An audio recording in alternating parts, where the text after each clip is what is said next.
নমস্কাৰ মুৰব্বী শৰ্মা। প্ৰথমতে মোক বিশ্বাস কৰা মোক ভাল পোৱা মানুহখিনিক মই মোৰ কৃতজ্ঞতা আৰু ধন্যবাদ জ্ঞাপন কৰিছোঁ যে আপোনালোকৰ মোৰ প্ৰতি থকা বিশ্বাস ৰাখি আজিলৈকে আপোনালোকে মোক ছাপোৰ্ট কৰি আহিছে।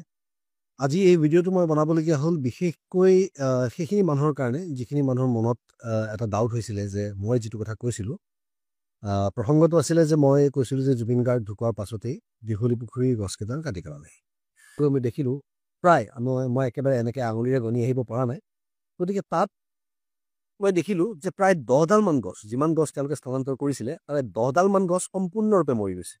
সেইকেইডাল গছ আৰু কেতিয়াও ছাৰ্ভাইভ নকৰে। গতিকে মই এতিয়া ফটোকেইখন আপোনালোকৰ আগত দি দিছোঁ, আপোনালোকে ফটোকেইখন চাওক, য'ত মই নিজে থাকি নাম্বাৰিং কৰা গছকেইডাল আঙুলিয়াই মই কৈছোঁ যে গছকেইডাল সেইকেইডাল গছ আৰু নেবাচেই।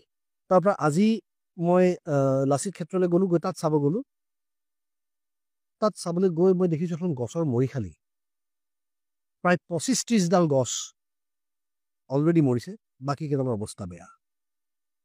গছৰ আগটো ওপৰৰ ডাল পাতবোৰ কমপ্লিটলি কাটি দিয়া হৈছে, অকল গা অঞ্চলটো, তাৰমানে গাটো গছডালৰ লৈ আহি তাত শিপা আছেনে নাই ক'ব নোৱাৰে। এডাল গছ মই লৰাই চাওঁতে প্ৰায় লৰিছেও গছডাল। আৰু যা হওক, শিপাৰ সৈতে থৈছে যিবা, কিন্তু ছাৰ্ভাইভেল ৰেটটো খুব বেয়া। গতিকে ভিডিঅ' আপোনালোকৰ সন্মুখত ইয়াত দি দিছোঁ মই তলত। গছ কটা হৈছিল ৰবীন্দ্ৰ ভৱনৰ সন্মুখত। কি ধৰণে কটা হৈছিল আপোনালোকে ভিডিঅ'টোত চাওক আৰু মোৰ ফটোবিলাক চাওক, যিবিলাক ফটো আৰু ভিডিঅ' মই আজি গৈ লাচিত ক্ষেত্ৰত তুলি আনিছিলোঁ। এতিয়া স্থানান্তৰৰ কথা কওঁ।